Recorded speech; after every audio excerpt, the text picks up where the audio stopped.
ang Movie and Television Review and Classification Board. Lately, this government agency has been getting into the news kasi meron silang bagong patakaran, may bagong gimmick pa. Ang SPG po, pinapayagan natin as long as it doesn't glorify the use of drugs. Kahit anong letra ilagay mo dyan, kahit anong group of letters ang ilagay mo, kung hindi rin susubaybayan talaga ng magulang. Yung mensahe pong yun, sa magulang yun. Kailangan nga ba ang mga pagbabago ito?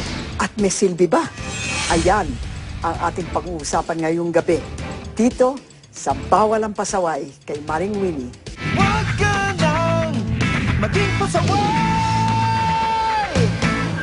Para malaman natin kung approve o hindi ang ating mga kababayan dito sa mga bagong patakaran, abay, tignan natin ito. That I said, wah, wah, wah.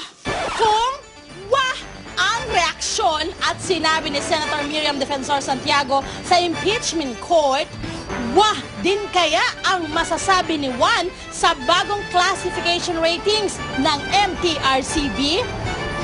Wah! Alamin natin kung may effect nga ba sa mga manonood ang pictogram na umeere habang ipinapalabas ang programa at ang ating GPG SPG advisory na ipinapakita naman bago ipalabas ang isang programa. Check natin. One for all for one, bayanihan of the people. Yes, wala po tayo sa Eat Bulaga, pero nandito tayo para magbahay-bahay, para makuha ang kanilang mga opinion. Tara na! May kipasok lang ho ang wala bang aso? Mga may aso kayo, may kikik sila dito tayo. Mapuho tayo dito sa may sampayan nyo. Ayan. Nay! Ayan, nanonood kayo. May nakikita kayong sa gilid, parental guidance, PG. Anong ibig sabihin yan? Para sa mga bata. Para sa mga bata. Anong ibig sabihin nun? Anong kailangan gawin para sa mga bata? Gabayan ng bata. Para pong ano po yun. Ay, hindi po masyado. Paano nga po? Pakipaliwanag po. Parental guidance. Meaning, 4 na ubay ng magulang ang kailangan. ano ibig sabihin ng G? Teka, ano ba ang mga hindi dapat napapanood ng mga bata? Malalaswa, yung paghahalikan, yung mga masyadong mga brutal na mga eksena, mga bad words. Yung mga sex yan. Yung mga horror po, yung mga tema. Meron pong mga ano. Ano yung hindi dapat panoorin ng mga batang tulad mo? Sumusunod naman kaya ang mga manonood, lalo na ang mga magulang, sa mga paalala ng MTRCB? Alamin natin yan mula mismo sa mga chikiting. Kasama mo nanay at tatay mo? Opo. Anong sinasabi nila pag nanonood ka ng TV? Pag nanonood ka na lang ng TV, kasama mo ba nanay mo, tatay mo? Anong sinasabi nila pag nanonood ka ng TV? Wala. Pero minsan ba, nanood na kayo ng TV ng nanay mo magkasama? Oo. Anong sinasabi ng nanay mo sa mga pinanonood mo? Wala. Pag nanonood ka ba, kasama mo nanay mo? Anong sinasabi ng nanay mo? Anong sinasabi ng nanay mo? Bibili ng tinapay. Pinapatubayan ka ba ng magulang mo pag nanonood? Minsan po. Minsan. Anong sinasabi niya sa'yo? Huwag daw po minsan manood. Aba. Kaya nga tinawag na parental guidance at strong parental guidance. Kailangan ng patnubay at gabay ng magulang. Paging parents, nagagampanan nyo ba ang mahalagang papel na ito? Habang nanonood tayo ng TV, dapat lalo na may mga bata, dapat patnubayan natin sila sa panonood ng TV. Kayo ang magsasabi kung pwedeng panoorin ng bata yon. Pag G. Opo. Pag SPG. Parang hindi ko po nagigit. Anong ibig sabihin ng SPG? Hindi ko alam yung meaning ng SPG. Samahan sa panonood ng TV. Paano kung wala kayo? Cartoons na lang. Paano mo masisiguro na cartoons ang panonoodin nila? Ilipat, tapos tabi na yung remote. Paano kung meron sila napapanood na hindi nila dapat papanoorin? Anong ginagawa nyo? Hindi. Sinasabi ko bad yun. Dapat tayo ko yung TV. Kung effect ang pictogram at full screen advisory ng MTRCB, rin kaya ang suggestion ng madlang people na dapat gawin ng MTRCB? Kailangan pa ng ibang ng ibang ipaliwanag dun sa nakikita sa TV. Kasi parang hindi masyado nga maintindihan ng mga bata. So, kinakailangan wag na nilang sana ipakikita sa TV yung mga ganun. Kasi hindi, katulad niyan, minsan wala ka sa loob ng bahay. Nanonood sila. Dapat lalagyan po nila kung pwedeng sa mga bata yon. Nilalagyan nga nila. Nilalagyan nga po nila ng PG, SPG, tsaka G. Maaring ang MTRCB po ay ang censorship board ng ating bansa. Pero pagdating natin sa ating mga sariling tahanan, tandaan po natin na ang mga magulang ang responsable kung naaangkop bang panoorin ng inyong mga anak ang mga programa. Muli, ako po si Love Anyover na nagpapaalala, Pinoy, may magagawa ka. Bawal ang walang paki at tandaan, bawal ang pasaway kay Maring Winnie. Huwag ka nang maging pasaway. SPG, ang OA ng MTRCB. Utang na loob, ang sagwa, ang saklap ng SPG, istriktong patnubay at gabay warning ng MTRCB. Daming paalala ng MTRCB, edi huwag nila ipalabas. Nakakatakot na yung paalala ng MTRCB bago yung show, grabe lang. Ilan lang ito sa naging reaksyon sa pinakabagong babala ng Movie and Television Review and Classification Board o MTRCB para sa mga manonood, ang SPG rating. Ang programang ito ay rated SPG. Striktong patnubay at gabay ng magulang ang kailangan. Maaaring may masiselang tema, lengguwahe, karahasan, sexual, horror o droga na hindi angkop sa mga bata. Strong parental guidance o striktong patnubay o gabay.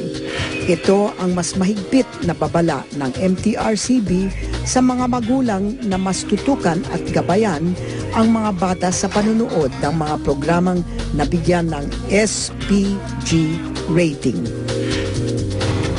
Pero bakit nga ba kailangan magdagdag ng panibagong classification rating ng MTRCB?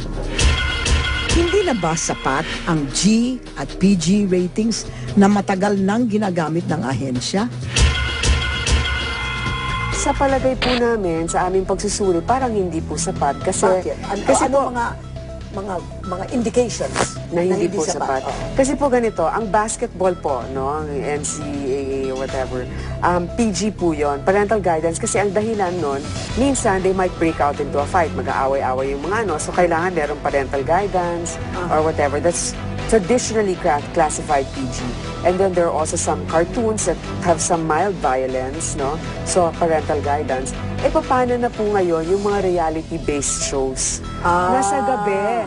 Eh alam naman natin na interesting nga po, pero may mga topics po na medyo maselan. So sabi namin, eh kung palagi na lang G at PG lang yung nakikita, magiging parang talos na yung mga tao na parang hindi na sila they can't anymore differentiate. Masyadong malawak na ang malawak PG. Po. Okay. Yung telenovela po, di ba? Parang may mga ibang mild lang na mga shows, kunyari variety shows, pero pagdating sa telenovela, merong konting sexual, kunyari may mga sexual topics or whatever. So it's better talaga na meron pong mas intermediate classification. Okay. Kung ano po ang tema o ano po yung naging strong dun sa palabas na yon, yun po ang lalabas. Nyari, SPG, tapos L for lingwahe. O kaya, bad language, ganun yun. O kaya S for sexual. No? Merong sexual intonation. Or mga so parang wina-warning nyo na ang mga parents kung na anong ito madadatnan po. Pero hindi lang ang pagkakaroon ng panibagong classification ratings ang napuna ng mga manonood. Kahit sa requirement ng MTRCB na ipakita for at least 10 seconds ang full-screen pictogram advisory ng nakuhang rating ng isang programa bago ipalabas, marami ang nag-react. Every commercial ba lumalabas si SPG ng MTRCB? So, kailangan pa ulit-ulit. Kalurky ang MTRCB. Haba pa. 10 seconds? Siyempre sa television, yung 10 seconds, matagal yun eh. Pero kung yan ay nasa batas, dalawa lang ang pwede namin gawin. One is sumunod or tumutol. Pwede kaming mag-appeal, pwede kaming mag-propose ng revision. Para sa mga programang nabigyan ng SPG rating, naglalagay na rin ng pulang pictogram sa mga eksenang may sensitibong tema at lengguwahe. Nagpapakita ng karahasan, droga, sex at katatakutan. Is there really a need for this? How do you know it's effective? Well, it only started actually late last year. And then SPG was only implemented early February. 1 month na. One month naman po. Ngayon, it takes a while naman for people to be able to digest the full benefits and meaning, significance of that. So meron po tayong infomercial na nag-i-explika pero hindi po masyadong napapalabas. Pero sa kalayunan, siguro masasanay na rin. Ngayon, ganito po yun. Naisip namin dito, pinakamabilis na matuto sila sa kampanya na to, dapat talaga may uniformity lahat ng network. Hindi yung iisipin ng isang network, gusto ko yung akin kulay blue, yung ganito, tapos yung isa red. Nakakalito po yun. There's a sound recognition. So even if naghuhugas ng pinggan ng nanay, pag narinig na yung sound ng MTRCB, alam niya nang papasok na yung classification. Sa dami ng mga paalalang ito, paano kaya natitiyak ng MTRCB na sinusunod ito ng mga magulang? Do you have a plan to find out how effective it is o hindi? Actually, gusto po namin yan na pag-aralan. Dapat po may pa-survey, no, para medyo scientific talaga. Kaya lang ngayon, yun nga po, medyo mababa yung budget namin. So, yun po ay kailangan namin i-program for next year na magkaroon ng study na gano'n. Hindi kumuha kayo dun sa inyong nakukuha dun sa inyong sa mga fees na kinokolekta nyo so that you can conduct a really good survey that will tell you kung talagang okay yung ginagawa nyo o hindi. In the ratings that you give, what is the percentage of G, percentage of PG, and now SPG? Let's just do it. I mean, I don't have the exact percentage, but based on what I signed, it looks like it's 5% G. Only 5%. It's and nothing. Then maybe 2%. 2% SPG at this point, and the rest is already PG. So you're talking about well, let's say 5%, so like 93%. So pero ang translation niyan, Chair, is that a parent cannot allow, hindi pwedeng mag-isa yung batang nanonood ng TV kasi 5% lang ang general. Pag sinabi mo kasing PG, kailangan parental guidance din nakaupo na. Pero, no, I mean, this is a real, to me, it's a very real problem in the home. If it's only 5% G and everything PG, the implication is you are telling the parents, you have to stay beside your child. You know, you are essentially, no offense meant, but you are essentially putting on an undue burden because you refuse to rate relatively inoffensive programs as G, di ba? I mean, can we look at it that way?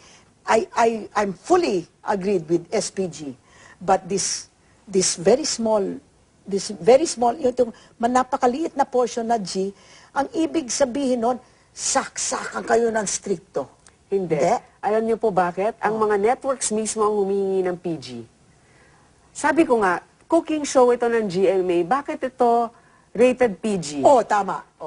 So binabaan nila, ginawa nilang G. Kasi sabi ko, magiging ano na yan, parang people are, it's like white noise, you won't anymore watch out, right? Exactly. But here's the thing, ma'am, we are not imposing on the parents. We are just saying that there's no excuse. We don't, perhaps for PG, that's why nga we put na a higher classification. Perhaps for PG, you can, you know, just look at it, just know what your child is doing. There's no excuse. Even if we're working full-time, we have... Here is a child watching TV, and then there's a kissing scene. The parent will close the eyes. Not necessarily. It depends on the parents if they want that or not. They're there to explain what it's all about. They can explain beforehand, and then if the series is always PG, like let's say Phineas and Ferb, the favorite cartoon of my daughter, more or less you know the gravity of the show na eh. Yeah. So you can just say, hindi, pwede na niya panoorin niya mag-isa. Ano nga ba ang basehan para mabigyan ng SPG rating ang isang programa? How do you distinguish between PG and SPG? I mean, sino ang nagsasabi nun? Yung board po, ganitong halimbawa, no? Pag PG po, there should be no reference to drugs whatsoever. Pero nakikita naman natin meron di ba? Parang may reference, ganyan. Ang SPG po, pinapayagan natin as long as it doesn't glorify the use of drugs. Tsaka hindi po dapat graphic ang detail. Pero pinapayagan na po kasi documentaries have to deal with drugs. They have to explain the ill effects of drugs. Kunyari po yung curse words, no? Ako yun. Oo. Sa PG po, hindi talaga pwede ang curse words. For example, pwede naman basta walang sexual intonation, sexual connotation. Magkaroon Give me an example of a curse word na walang sexual connotation. Nung nabanggit nung isang miyembro ng Senado, halimbawa. Oy, naku naman, paano naman magiging curse word yung gago? That's not a curse word. Well, but that's everyday. Parang that's sort of saying acceptable na nga. That goes beyond polite conversation. But I say, gags. When I say gags, ibig sabihin, gags na gags. But this is definitely already PG. And it's like this, ma'am. It's PG? Yeah. Jesus, Mary and We don't Joseph. really say that in G. Oh, really? Gags is so totally Well, it is mild. It is mild. That's why it's still allowed. That's why when asked, that's fine. You can say it. But here's the thing, ma'am. For example, you're hosting a very popular noontime show. Okay? And these people are emulated by so many. So let's say we hear, I'm a fan of Joey De Leon, Vic Soto, and you hear them say, ang gago mo naman. Even if it's not a violation, we will call their attention because we will say, you know what, you're role models. You're a role model. And especially, ma'am, if you're in public office, you don't just represent yourself, you represent your office. Dumadaan daw sa review process ang bawat programa sa telebisyon bago bigyan ng G, PG o SPG rating. Kung hindi angkop sa G, PG o SPG rating ang nilalaman ng isang programa, mabibigyan ito ng X rating na ibig sabihin ay hindi ito pwedeng ipalabas sa telebisyon. Pero paano kaya makakasigurong tama ang classification rating na ibibigay sa isang programa?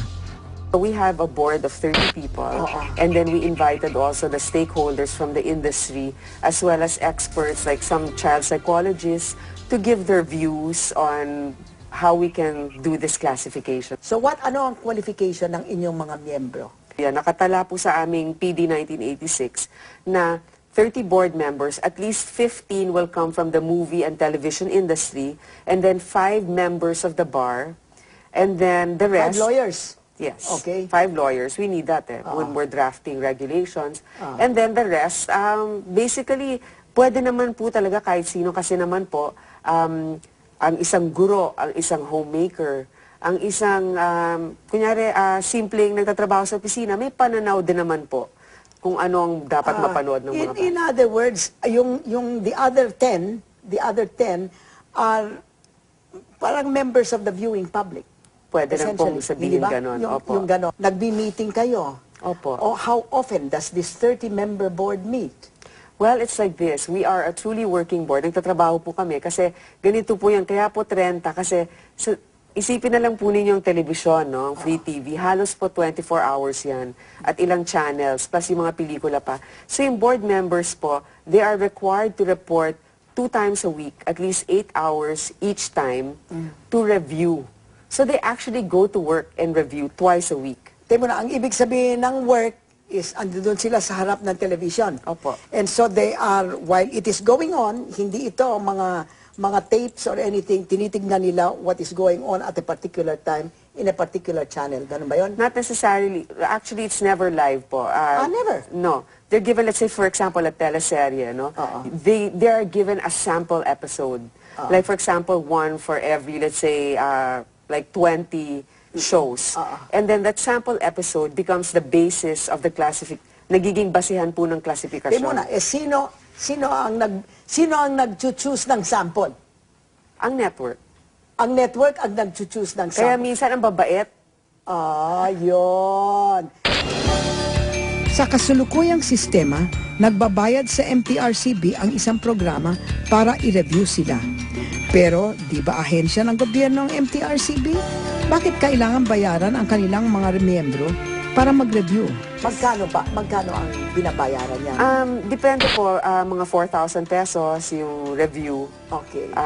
Hindi naman po, Actually, kayang-kaya po ng network yon, no? Oo. Pagka pelikula naman po, 8,000 pesos ang full-length movie review. Magkano ang nakukuha ng MTRCB dito sa mga kanilang charges for viewing? Ito ba'y binibigay sa mga, diretsong binibigay sa mga nagre-review o it goes to a fund tapos kayo na lang ang nag-allocate ng fondong ito? Kami po under the Office of the President. So lahat po ng aming kinikita, bumabalik po yan sa National Treasury. Tapos at the end of the year po, syempre merong bagong advice for kung ano yung budget mo for the next year. Inaaprubahan po ng Kongreso. Magkano ang nabibigay niyo sa Treasury every year? Well, kasi po yung kinikita natin, mga 60 million average a year. So, pagka binalik namin sa Treasury, ang katulad ngayon, ang budget po namin ay 42 million lang. So, nakakapagbigay kami ng mga 18 million. Aha. Kahit pa In other words, kwan pa, may profit pa ang gobyerno sa inyo. Kaya Is po, that right? Kaya, okay. But 42 million, that you have 30 members plus the chair, magkano ang binabaya? How much do these members make? Ano ang sweldo nila? 14,000 a month. 14,000 a month to go there twice a week. 8 hours each time. Pero, pag may board meeting po, tapos meron pong committee level work, yung bang Committee on Child Protection, Committee on Gender Equality, tapos kung ano pa, yung meeting na lang extra, wala pong per diem yun or anything. So they really do a lot of things on their own. Maaaring hindi pa tanggap ng lahat ang mga pagbabagong ipinatupad ng MTRCB. Sana lang, sa huli, ay umubra pa rin ang mga paaalalang ito sa mga manonood.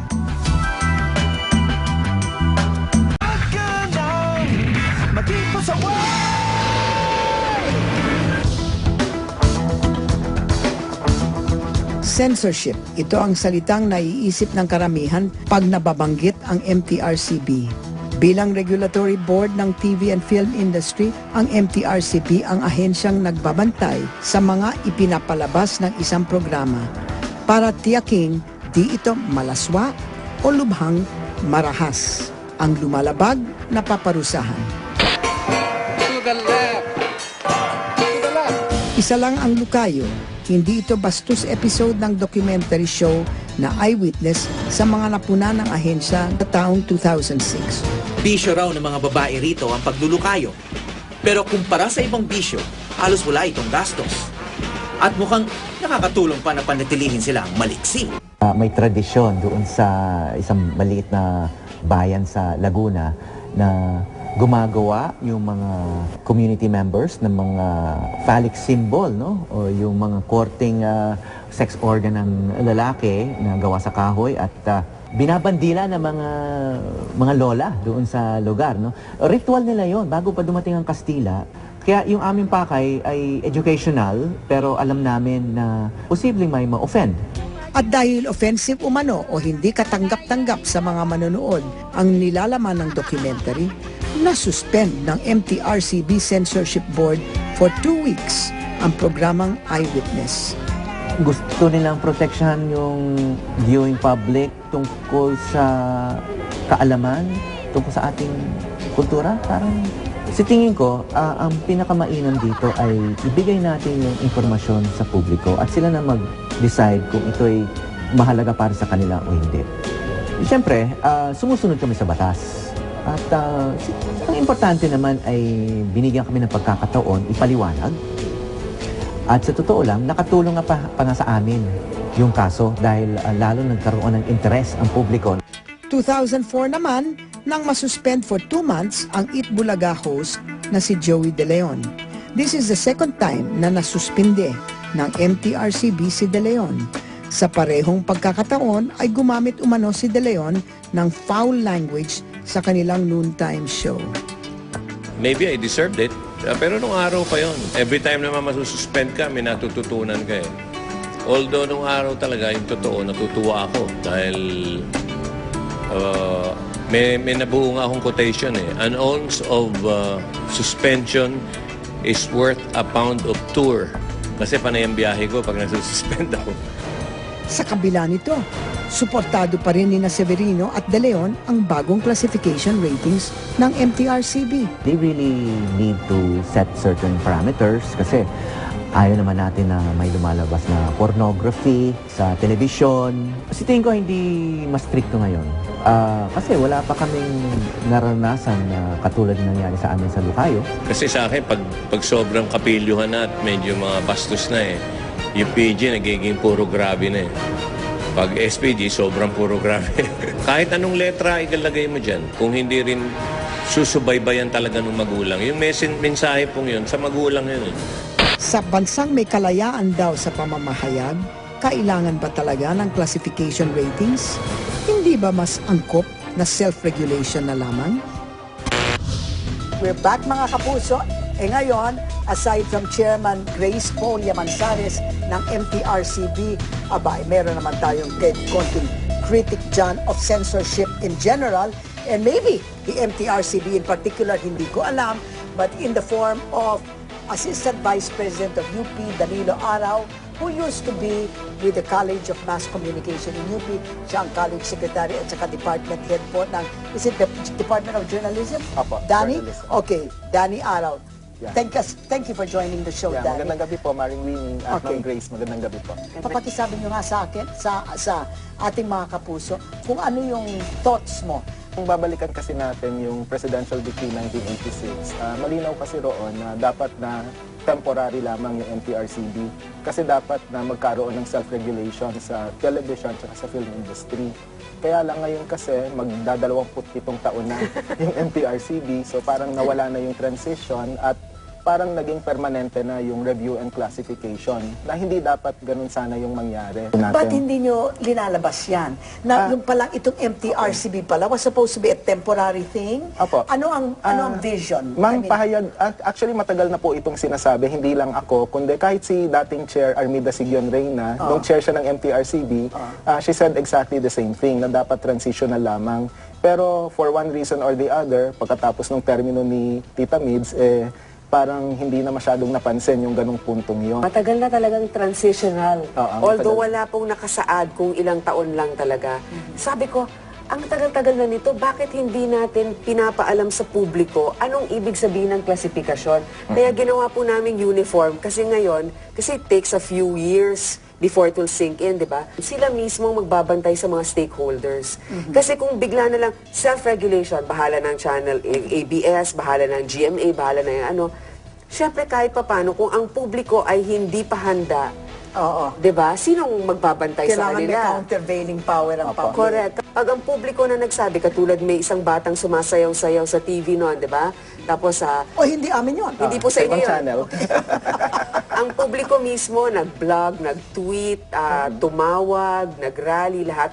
Biglang talagang yon naging signal po sa mga advertisers, naging signal sa mga stakeholders na sila mismo na biglang sinuspend nila yung sarili nila. Kaya po napakahalaga ang katalinuhan ng manonood. Sa inyong pananaw, how long do you need to phase out MTRCB and make self-regulation? Siguro po, para sa akin, little by little, within 2 years, dapat meron ng bagong, kasi dadaan po ito ng Kongreso.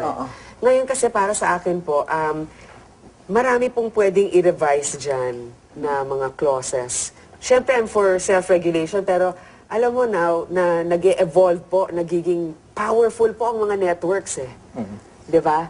Very powerful. Sometimes you need the arm of the law also to be able to put things in order. Kaya nga doon pumapasok yung problema ng MTRCB. Kasi halimbawa, with Grace there, malamang maganda yung takbo, pero paano na lang pag umalis siya? Kaya nga dapat in place talaga. Thing, it's a person thing. Kapag ang klasifikasyon ay mananatili, kaya nga dapat maging malinaw kung ano yung programa toward self-regulation. Kaya nga pwedeng magkaroon ng partnership with the academe, kasi sa industry meron na, di ba? Pwede tayong magkaroon ng summit on self-regulation na pangunahan ng MTRCB. Maraming mekanismo para lang masigurado natin na may self-regulation talaga mangyayari at may time frame tayo na susundin. Pero as much as possible, kung meron tayong gagawing review and classification system sa sa hinaharap, magandang wag na sana yung gobyerno yun eh. Yung nagsasariling regulatory body na yung gagawin natin. Tatapatin ko po kayo, Professor. Nandun po tayo sa adikain na maging self-regulatory po ang MTRCB. Pero ngayon po, inuuna namin, katulad niya, nagkaroon po kami ng pagtitipon-tipon ng mga producers at creative directors tungkol po sa sexualization ng scene. Kasi ang dami nagre-reklamo, ba't ang dami nagsasasayo ng mga babaeng sexy pa rin yung outfit, ganun.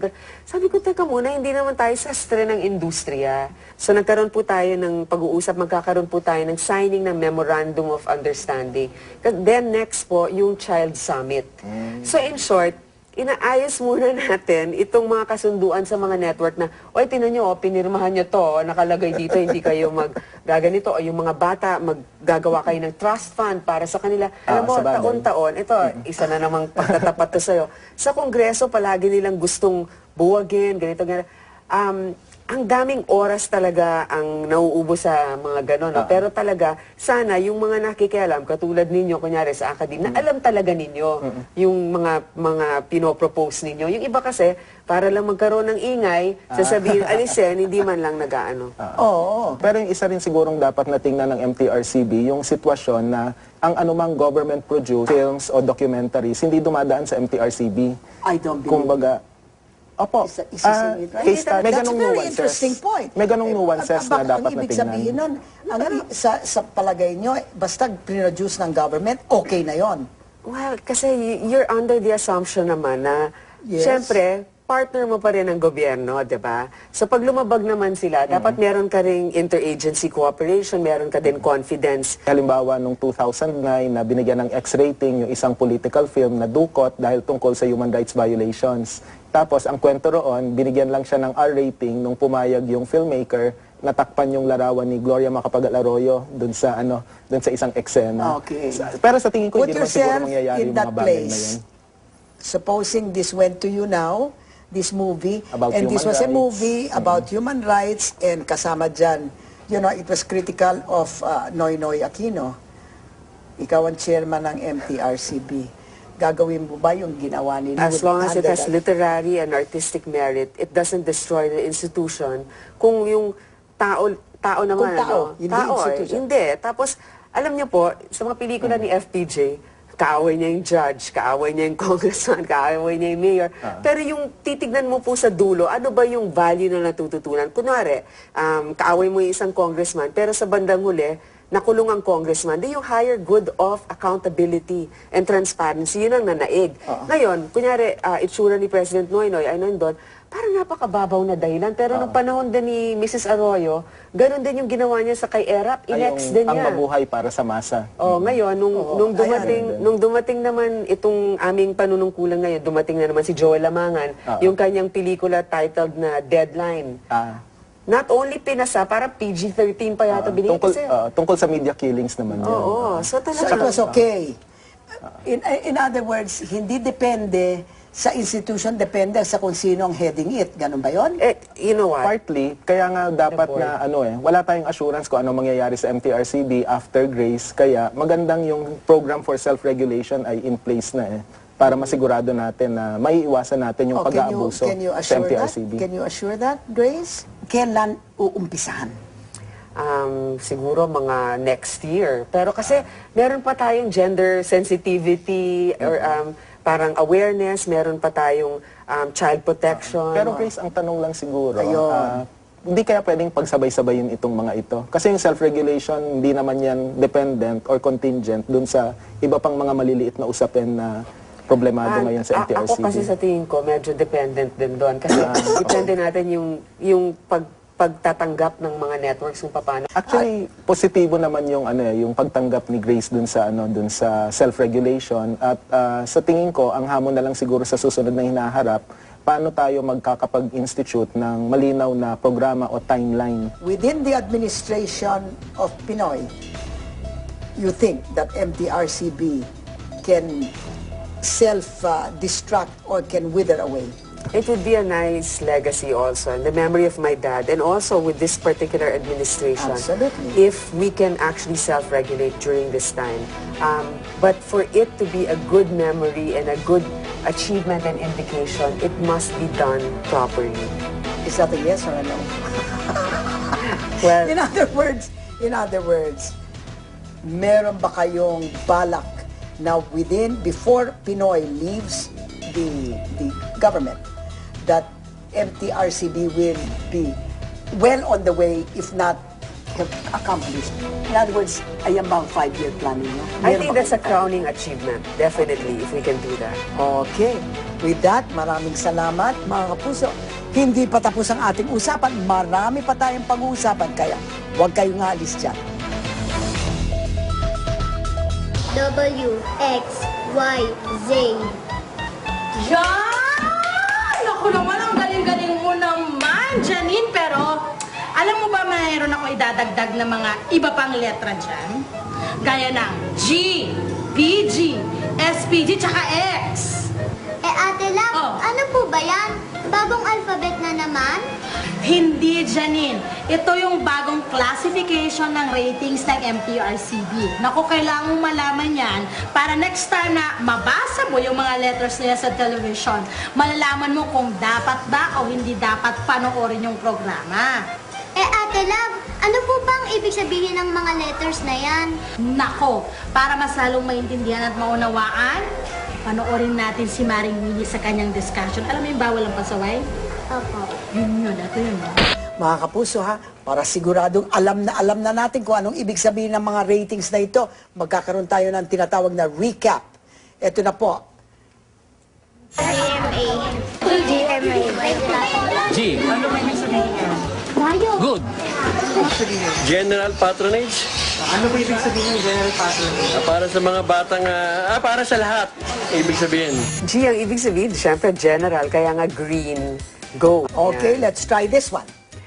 Parental guidance. PG. Parental guidance. Kailangan ng patnubay ng magulang. Kasi may mga masisela na eksena. Ang PG naman po, patnubay at gabay, or di ba sa Amerika sila nagpaumpisa niyan, parental guidance po. So, blue, bughaw yan. Medyo okay naman, kadalasan, pero mas okay na rin na may konting gabay galing sa magulang. Ito na. Ano, nakalimutan ko ba? Strictong... May mga masiselan po yata dito. Special parental guidance. Kumbaga yung mga tao na nanonood ng mga bata na kailangan yung mga special child, kailangan may gabay ng magulang. Ito po ay striktong patnubay at gabay or strong parental guidance. Kasi po, masyado na tayong nasasanay sa PG na lang palagi, PG na lang. So, para sa atin, baliwala na yung mga ibang shows na medyo mas violente. Kaya po, pag nakita nito itong SPG, mapapansin din ninyo na meron din po yan dapat sa ilalim na nakalagay kung tema, kung lingwahe. Ang dahilan kung bakit. Ang dahilan po na ba't ganon. Ngayon, minsan po, kasi kaka-umpisal pa lang po nito itong buwan na to, ng nakaraan, eh marami pa po talaga sa ating mga kababayan ang natututo pa lang kung ano talaga. Ngayon, pag ako, kunyari umaalis ako sa bahay, sasabihin ko, oh, basta SPG, huwag kayong manood pag may mga bata. Ayun. So, madali na. Parang signal na yun na pwede ba kung wala ako dyan at andyan lang kayo, Wag silang manood. change the channel. Wag na. Naku, change the channel. Hindi naman po, kasi actually, pag nandun naman ako at may merito, kunwari po, meron akong anak na teenager at ang pinag-uusapan po ay ang masasamang ginagawa dulot ng drugs. Kahit na po SPG yan, manunod ako kasama ng anak ko. Kung makita mo, tinan mo nangyari sa drug addict na yan. In other words, the sign is, dapat kung papanuurin yan, kasama ka na. Parent. Sana ganun po. In other words, it's a very clear call to the parents now, will you please stay there if you want to watch this. Okay. And finally, X ko! Mga bold ko! X-rated? Pag X-rated, ganun yung segment. Mga bold, mga halikan. Parang pag nilagay ito, blackout ang TV. X-Men. Yeah. Not for public exhibition, di ba? in other words, you will never see this, di ba? The viewer will never see this in the mga pictogram kasi ito meaning to say, hindi pwedeng ilabas. Ito po yung mga ayaw pong makita ng mga producer sa kanilang review slip. Kung ito ang rating nyo, ano ang magagawa nila? Kasi gumastos na sila ng katakot-takot, Tapos pala hindi nila masyo-show. Ano ang kanilang recourse? Para sa madali lang naman po, pagka may X na ganyan, dapat po ay ini-explica ng board at matatalino po naman yung mga board na nandyan kung bakit naging X yun. Tapos, meron kang pagkakataon na alisin yung eksenang yon, ikaw lang. Tapos, so may second review. Maraming salamat, Grace. Maraming salamat, Danny. And in the meantime, wag ho kayong aalis dyan. Kasi syempre, I have to have the last word. Analysis po natin. Ano ba ang ating natutunan ngayong gabi with respect to MTRCB in particular at saka censorship in general? Number one, ito palang MTRCB was supposed to be a transition agency, a transition situation, kasi galing tayo sa Board of Censors nung panahon ni Marcos at saka magiging self-regulatory system.